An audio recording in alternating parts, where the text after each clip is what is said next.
Hi welcome viewers. ఈరోజు picture devil. So devil సినిమాలోకి వెళ్ళిపోదాం. ఇప్పుడు డెవిల్ సినిమా గురించి మాట్లాడుకునే ముందు మనం కళ్యాణ్ రామ్ గురించి మాట్లాడాలి. కళ్యాణ్ రామ్ 20 ఇయర్స్లో ఒక 23 మూవీస్ చేశారు. ఆయన చాలా ప్యాషనెట్ ఫిల్మ్ మేకర్స్. ఈ 23 మూవీస్లో ఓన్లీ 4-5 సినిమాస్ హిట్ అయి ఉండొచ్చు. చాలా గుర్తుపెట్టుకున్న సినిమాలు మటుకు 3.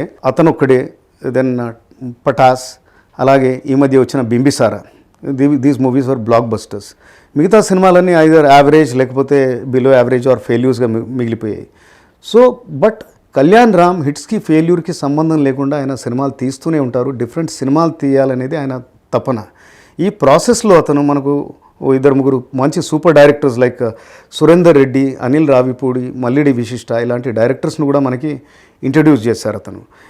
అలాగే కొన్ని డిఫరెంట్ మూవీస్ కూడా చేశారు. అవి ఫ్లాప్స్ అయ్యాయి. కానీ ఓం 3D అనే movie first Indian 3D action movie. అది ఈ మధ్య వచ్చి ఫ్లాప్ అయిన అమిగోస్లో కూడా అతను ట్రిపుల్ రోల్ చేశారు. సో ఈ డెవిల్ అనే సినిమాకి వచ్చేసరికి ఇది అవుట్ సైడ్ బ్యానర్, ఈయన తీయలేదు. అభిషేక్ పిక్చర్స్ పై అభిషేక్ నామా తీశారు ఈ పిక్చర్. బింబిసారా హిట్ అయ్యే తర్వాత వేరే ప్రొడక్షన్ హౌసెస్ కూడా కళ్యాణ్ రామ్పై ఆ విపరీతమైన నమ్మకం ఉంది. ఆయనలో ఒక వర్సటైల్ యాక్టర్ ఉన్నాడు, ఆయనలో ఒక స్టార్ పవర్ ఉంది.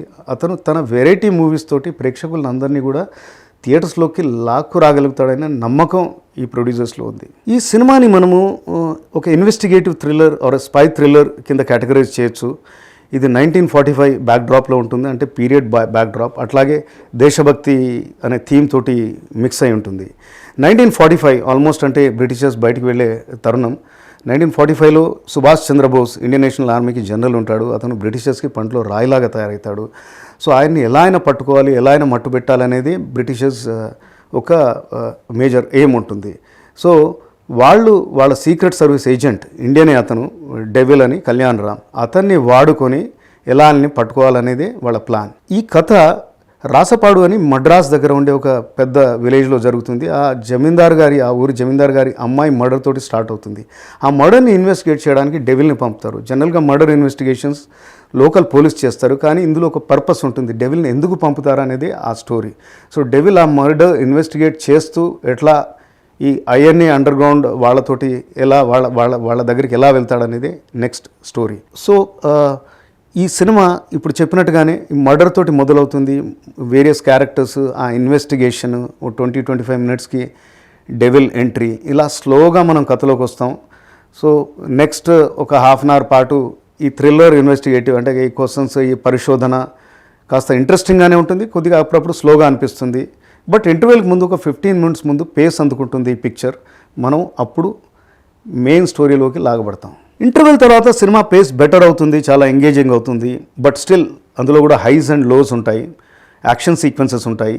ఏదేమైనా లాస్ట్ హాఫ్ అన్ అవర్ వచ్చేసరికి high voltage scenes, Kalyan Ram performance అయితే ఉంది, ఆయన డైలాగ్స్ అయితే ఉంది, యాక్షన్ సీక్వెన్సెస్ అయితే ఉంది, ట్విస్ట్స్ అండ్ టర్న్స్ అయితే ఏముందో. ఈ 2 గంటల సేపు ఇంతకుముందు కాస్త స్లాగ్గా అనిపించిన కొన్ని స్లో సీన్స్ అవి వచ్చినా అదంతా కూడా మర్చిపోయి ఇందులో ఫుల్గా ఎంగేజ్ అయిపోయి ఒక మంచి ఫీల్ తోటి మనం బయటకు వస్తాం. సినిమా పాజిటివ్స్ విషయానికి వస్తే అది first is Kalyan Ram. Look and feel చాలా బాగుంది, చాలా లీన్గా ఉన్నాడు. Costumes were very good. And dialogue delivery ఈ సినిమాలో చాలా డిఫరెంట్గా ఉంది.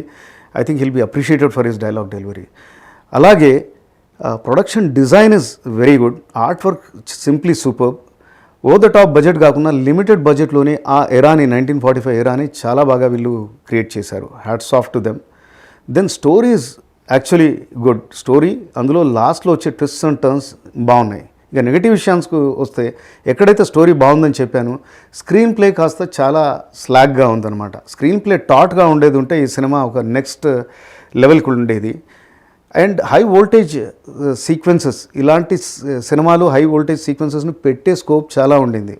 కనీసం ఒక 6 డజన్ సీక్వెన్సెస్ ఉండాలి, బట్ ఒక 2-3 ఉన్నాయి. ఇక్కడ ఇది ఒక మిస్డ్ ఆపర్చునిటీగా మనం చెప్పుకోవచ్చు. ఓవరాల్గా ఎగ్జిక్యూషన్లో ఫ్లా అనేది మనకు కనబడుతుంది. ఇక టెక్నీషియన్స్ విషయానికి వస్తే, హర్షవర్ధన్ రామేశ్వర్ ఈ మధ్య ఎనిమల్ సినిమాతో ఆయన వేవ్స్ క్రియేట్ చేశాడు. కానీ ఆ ఎక్స్పెక్టేషన్స్ తోటి ఈ సినిమా చూస్తే మటుకు it's a let down. BG అక్కడక్కడ పార్ట్స్లో బాగా ఉంది, బట్ ఆయన రెప్యుటేషన్కి న్యాయం చేయలేదని చెప్పాలి. 2 సాంగ్స్ ఉన్నాయి. ఒక సాంగ్ బాగుంది, అది ఆ సినిమా నరేషన్ని పుష్ చేస్తుంది. ఇంకో సాంగ్ ఎందుకు పెట్టారో కూడా తెలియదు మనకి. And photography was by Soundar Rajan was simply super. ఆ ఎరాని బాగా క్యాప్చర్ చేశాడు అతను. Srikanth Vissa story and dialogues were good. అలాగే entire art department did a fabulous job. ఇక యాక్టర్స్ పర్ఫార్మెన్స్కి వస్తే Kalyan Ram did a very good job.